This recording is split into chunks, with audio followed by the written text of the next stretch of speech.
Hello and welcome to another Star Citizen podcast. It's the 12th of May. The Fleet Week is incoming. I'm your host, BoredGamer. We're going to be talking about some little bits from the Bar Citizen that was recently in China that John Crew and some others attended, and we want to talk about Fleet Week updates. We want to talk about Alpha 4.1.1 updates. I'm joined by the lovely Zinnia. Say hello, lovely Zinnia. Hello, lovely Zinnia. How are you doing? I'm alright. Good. What have you been up to over the weekend? I went to Colchester Zoo. Oh, exciting. Yeah. You do that more like once a year, don't you? Yeah. Me, my mum and my sister go Colchester Zoo, see the animals, because we grew up in Colchester, so it's also kind of nostalgic for us as well. Do I have another fridge magnet? No, you don't. I nearly bought a new one for myself. You could have your one that's no, actually it's fine. yours No, back at any point. You can have it. You can have it, mate. It's yours now. It's sticking on my oven. It was an accidental present. Yeah, so I've, over the weekend, I've been playing loads of Expedition 33 and board games.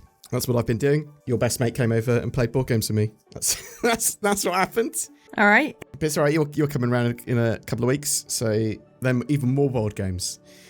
Some horrible things happened over the weekend, though. My literal nightmare happened, which was a big spider crawling around on someone. I saw it, and it was crawling around my mate's neck, and I basically went into a panic attack. I'm pretty badly arachnophobic. Yeah, that really made me feel ill. And then later on, because we couldn't find the spider after that, it just sort of disappeared. It was in my laptop. My garden's almost done, which is good. The other stuff was, there was a big Bar Citizen China info dump that came out because they'd done a pre-recorded, not live Star Citizen Live with John Crew talking about loads of vehicle stuff, and then there was a panel there as well, and I'll be talking about that in another video properly, because I'll sort of give a full summary of exactly what was said there, and take everything with a pinch of salt, because it's Bar Citizen and it was translated into English, and then some stuff might have been lost in translation, all taken out of context. But before that, Alpha 4.1.1, still not out. Yep. You were wholly right. 100%. Okay, good job. Well done, Sin. Obviously, 4.1.1, very heavy on the quality of life updates and new missions and a ton of stuff. And they keep on adding more and more and more and more and more in. Something that might be a bit more controversial of an update here is, when you detect other players' ships, Sin? I've detected a ship. What do you expect to see when you've detected a ship and pressed T to target it? Well, nowadays it's serial numbers. It's serial numbers now, not... It's actually... I hadn't noticed that, but it's been like that for a little while. It's been for a little while in the... So, the serial numbers of active ships. So previously you might have seen it for a ship that had been abandoned, or an NPC ship or something like that that's there. Maybe, yeah. But now it's, instead of player names, basically, you see serial numbers on active ships. You'll still see if they're hostile to you, like they'll be red rather than the white or whatever. But you have to scan a ship now to basically see its player name. What do you think of that? Yeah, that's fine. Yeah? Yeah. It makes sense. I look at a car and all I can see is its number plate. Yeah. And maybe it's like make and model and that's it. Yeah, and you can still see it effectively, its make and model when you target it. Yeah. And if you want more information, you scan it, and then you can go, oh yeah, that's this guy, or this is probably a player. Now, something that John Crew did say as well was that ships will all sort of be nameable in the future, and assumedly, this will replace the serial number, although I don't know that. I'm assuming that if you name your ship and go, yeah, cool, I've named my ship, you see the name instead of the serial number when someone targets you, but... Don't know that for sure. What do you think? Do you think that's potentially what they're going for, or would you have to scan to see the name still? I don't know. I think minimal information without a scan, because you otherwise you don't know unless you've got some sort of passive scan going on. Yeah, and maybe there's going to be stuff like that actually, because that makes a lot of sense, right? Make scanning a system where you can go, I don't need to scan to be able to fight this ship, but if I want deeper information on it, if I want to know if it's a target, if I want to know if it's a specific person, if I need to do it for a mission, if I want to know who's on board or whatever, or it's cargo, I got to scan. Make scanning actually useful. So it's one of those things that's partially implemented that will make a lot more sense when a load more systems are there. And yeah, potentially you have passive targeting scanners, and potentially you have ship names and stuff like that at a glance you can see instead of the serial number. And obviously if you're sort of in a group with someone, you could get to see more of their ship information automatically, and maybe you'll be able to choose what you're transmitting. Oh yeah, I only want to share my serial number. No, I actually want to with all ships share my name or my ship's name or whatever. So there's a load of stuff that might come into this in the future. Something else, there was a really good quality of life update in the latest 4.1.1 patch. You can now quantum travel as a marker to your owned ships and vehicles. Well, owned ships, I've only seen it with. I'm not sure about vehicles that are unattended. I see. So, like, if you go on a mission and maybe hop out your ship and then die. Yeah, you can go back. And then respawn. Travel back to it. Yeah. That's unattended. Or you can fly a long way away from your ship on, like, a snub or whatever, on a different ship, and then travel back to it. They don't despawn. You can get back to them. 4.1.1, genuinely, they've put so much quality of life in now. Let's hope that the quality of life of being able to load the game, get into the game, travel around the universe, and do all the basic tasks and use elevators, use transport and everything's there as well. Because often during Fleet Week and stuff like that and events, everything explodes and breaks. There's obviously, as you've seen a few times, the PTU has not been the most performant with very low frame rates because everyone's sort of packed into a smaller area effectively and there's loads of rubbish everywhere. But they've been working on that. And when are you expecting to see 4.1.1 live? Obviously before Fleet Week. But yeah, well, they're running out of time now, aren't they? They are running out of time. It's on the 15th, so... I mean, I'm hoping, like, maybe a couple of days before. So, like, so tomorrow. Yeah, okay. Yeah, that's my expectation as well. Today or tomorrow, probably tomorrow, and then they'll potentially put a hotfix in on Wednesday because they'll realise that there's something they can make more optimal for sure, and then they'll activate that Fleet Week and free fly content on the 15th. Really looking forward to it. There's loads of stuff to do during Fleet Week. There's the self-guided tour of the Idris P, and we'll talk more about that in a minute. Hunt the Polaris missions, a load of stuff to try for free, loads of new ships and vehicles. And that's actually move on to that. That seems like a good segue. Actually, do you want segues in Star Citizen? That would be cool, wouldn't it? It makes sense as long as they can be taken on all the public transport as well.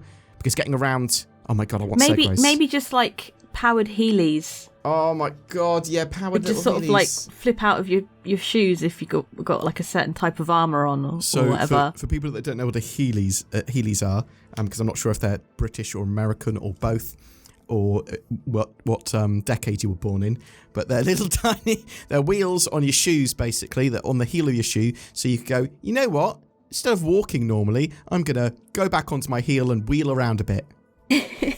Obviously, adult only shoes. No, they got kids ones. Nah, they're 100% just for adults.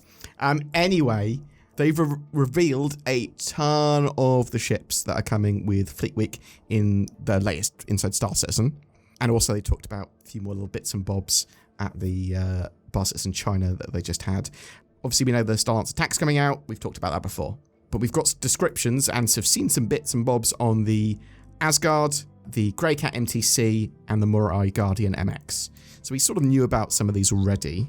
Do you like the idea of the Asgards in? It looks like it is just from what I can tell, Valkyrie that's slightly modded to be able to carry vehicles as its focus rather than sort of the mixture of troops and vehicles.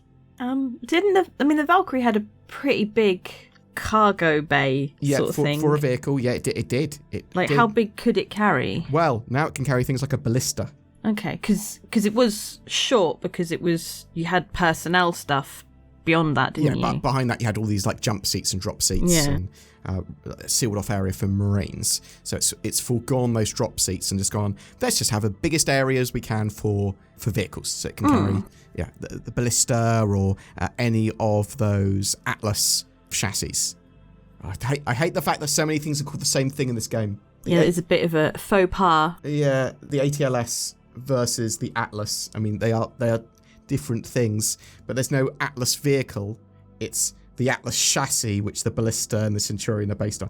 I hate you, CIG. I love you, CIG. It's okay. I've got the Greycat MTC as well. This is, from what I can tell by reading the description of it, a mobile armory, but it's a ground vehicle. It sounds like it carries FPS weapons and armor and stuff. I'm not sure if it comes with a med bay or something like that, but it sounds like a little mobile unit for doing ground missions. stuff like that? Do you like something like that? Like the idea of that? Or do you think that I'm not really sure until I actually see it? Yeah, I'm not entirely sure until I actually see what it is and what it's capable of. I don't know too much about its actual full-on purpose, other than being a cool thing for FPS combat in some regard. So maybe they're thinking about restricting what can go in what space. So you would need like suit lockers and armor lockers to carry armor. Yeah. Maybe. I mean, this could also be so that you can quickly change into different gear easily. Could be set up like almost like a mobile base. It's really hard to tell with a lot of this stuff until we actually have it in our hands and CIG talk about it. What else do we have? The Mirai Guardian MX. It's just more missile pew pew version of the Guardian.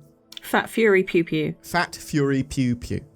So yeah, I'm happy to see more and more variants, but you're going to start to see, including with this Fleet Week, lots of different options, even for bespoke weapons on some ships. You go, oh, I wish I could change out the turret on the Scorpius. Well, that looks like there's some other Scorpius things going on. You want to get PDCs instead of missile hardpoints. That looks like that might be a thing. Do you like the idea of that, where you can go, oh, I can either have a load of missiles on this area, or I can have a point defense system to automatically shoot fighters and missiles down? Maybe. I'm not really much into like customizing loadouts and stuff, but I think obviously the option is good. Oh, that is something that I absolutely love. It's one of the things I love from Eve. Really super going into sort of really customizing the things. But also, I really like the idea of PDCs because they're effectively AI blades, which people want. And people are like talking about the flight blades at the moment, which are very minor tweaks to your ships. Sort of, you can either have more forward thrust or more strafe thrust. But AI blades, PDCs are kind of AI blades. And it's not 100% confirmed that you'll be able to put PDCs where missile hardpoints were, but it was heavily implied. What else? Something else was that it looks like there's 4 more ship reveals coming after the Starlance attack. And we've effectively identified 3 of them, which is the Asgard, the MTC, and the Guardian MX. Yeah? So essentially 5. So essentially including the TAC. Yeah, so essentially 5 new ships / vehicles for Fleet Week. Yeah. So that leaves, if that's correct, probably one other thing. Some people have suggested and even said they've seen the HLS combat suits and that it's them. Right. But other people are saying that the Idris P is coming. Well, the Idris in general is coming. Flyable for players. This is partly based on John Crew at the Bar Citizen saying something like, well, let me try and find, because this has been like translated back to front twice and is based on someone saying it. What I don't understand is surely it would have been in English to begin with. Is there not like an English version? So I've not seen the full unadulterated panel and John Crew talkings from that event in English, and a lot of it was Asian backers talking to John Crew, and then that's been translated into English for us. But there's no footage of some of this, so it is just what people have been saying. Okay. So you've got to treat this with a grain of salt. But basically, John Crew was asked, are we getting the Idris P soon? Are we getting it for Fleet Week? And John Crew basically said, you'll find out at Invictus whether or not it's been released at Invictus. Okay. That's going to be universally true, right? That's just a statement of fact. You'll find out at Invictus if it's been launched at Invictus. And I think that that could just be an entire nothingness. It could have been a light troll, or just sort of like, I can't really answer that sort of thing, right? Well, it could, yeah, but it also could just be a way to gauge interest. Oh, let's go, because, possibly Idris. Yeah, and there might be stuff that John Crew's not 100% sure whether he's allowed to say or not, and stuff like that as well. And he might have been asked that question 1,000 times. So he might have just gone, you'll find out. It's basically what he said. Right? Some people have seen this as a 100% confirmation that the Idris is coming at Fleet Week, which I don't think it is. As in, I don't think it's 100% confirmation. It's possible that it will come out. Are you with me on that, Zin, that it's possible, but... Yeah, it's possible. Yeah. Also, the fact that you're saying it's probably not going to come out and it's not a sandworm means that it probably is going to come out. So my Star Citizen sensors are only 100% accurate when it's to do with sandworms, apparently. Other times you have to just listen to Zin. But I'm interested to know what people think. What do they think? If there is another ship or vehicle, do they think it's going to be this Combat Atlas? Do they think it's going to be the Idris? Do they think it's going to be both? Yeah, tell us in the comments below. Also, John Crew did say some other stuff like this is the year of beam weapons. So that could imply that the Idris K might be not too far away and things like that as well. So I will have, potentially later today, a full breakdown of that Bar Citizen, what was said, the panel, some of the stuff that was talked about just at the Bar Citizen with John Crew. Again, all that sort of stuff take with a big grain of salt because it's based on translations, some other people's summaries, and what was said at the event, or what people heard at the event, rather than necessarily 100% fact. What else did I want to talk about? Oh, yes, actually, a couple of other things from that Bar Citizen China I sort of just wanted to highlight and ask your opinion on. There's a new RSI ship, the Meteor, that they mentioned. I'm assuming this is the Mantis Heavy Strike Fighter. Any ideas what that could be, the Meteor? No, I mean, it sounds like, it sounds like it might be a heavy strike fighter. Exactly, just based on its name, sounds maybe that fits. We know, we heard that the Perseus is coming out with the Intergalactic Aerospace Expo later in the year, which is one of my favourite ships, really big. It's got bigger guns. Are you excited for some of these larger ships, or is capital ship gameplay not really the sort of thing? Yes, it's not really the sort of thing. Like, okay. I'll very rarely partake in that sort of thing, so... Yeah, or maybe you will once it's a bit more rounded and more interesting, right? We do know that capital ships are going to be getting even more balance. They've obviously made them slow and heavy. They want them to feel massive and tanky, and like mass to be something you need to consider when you're moving these, and torpedoes being able to hit them and stuff like that. Big ships like the Javelin, as well, like capital ships, are going to be resistant to smaller fire, or at least that's the plan. Do you like the idea of, from what I could tell, size 3 weapons basically doing no damage to some of these big ships? Yeah. Yeah? Yeah. I hate the idea of somebody being able to solo these with like just a little fighter. The capital ship should be you need to bring some big guns or a small fleet or whatever to try and take down, right? Yeah, I mean, obviously it would do damage, but it would be so insignificant that you could last for hours, and you'd have to essentially be zerged in order for it to do any damage. Well, I'm hoping there's still weak points, so exactly that you can, especially if other ships are like taking down their shields, you can then focus on like a turret or a subsystem and potentially be able to damage it or take that out. That's what I'd like to see. But yeah, resistant to smaller fire, almost immune to some of the smaller guns. Sounds like a great idea. They did also say that the capital ship shields are going to be really hard to penetrate anyway. But unless you damage them with a significant enough threshold, they're going to keep regenning. You're not going to stop their regen timer unless you hit them with a big enough hit. So yeah, fighters are going to be able to just go, they do nothing pretty much with their smaller weapons anyway, which is one of the reasons maybe you want to bring like a heavier fighter that's got like a size 7 gun stuck to some wings with the Ares series. I really like that idea. Like reduced damage with the size 4s, and you need to sort of bring size 5 or above. Or obviously there's going to be some more specialist weapons within those sizes, and they are expanding out the sizes for different things. Actually, talking about weapons, they basically said as well that manned turrets are going to get more buffs for capital ships, so they're going to be better at shooting smaller ships, assuming you've got the appropriate weaponry on that turret. Do you like that idea? Do you like the idea that capital ships are going to be able to deal with small fighters, and it'll be dangerous for a small fighter to approach them? Yes. I think it's super important. There's going to be new PDCs and stuff like that as well that are going to be very good at shooting small evasive targets that come too close as well. Flak ones and small missile ones and things like that. So I'm super excited to see that. A couple of other things I want to sort of get your opinion on, Zin. Do you like the idea that you will be able to earn pretty much everything through the game, including top tier components and weapons purely through PvE? Maybe. Or do you think some stuff should be, well, you can only really get that from doing that PvP thing? Yeah, maybe. I mean, I think you should be able to buy this stuff if you have enough in-game money. Almost certainly you'll be able to buy them in-game from whatever source, or buy them from players, right? For enough credits. So yeah, I 100% agree with you. You should be able to buy these things. There needs to be an economy that supports that, even if they're incredibly expensive. Some of the top tier stuff, I'd like to see maybe not a player auction house, but player markets as well, or general markets that players are able to affect and list stuff on.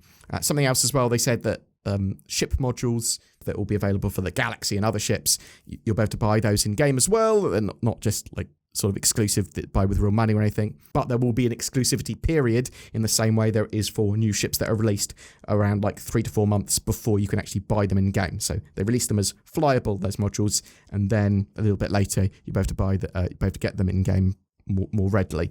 Do you like the way they do that, or do you think, oh, I wish they didn't, or they got to support the finances of the game somehow? Yeah, no, I think it's fine.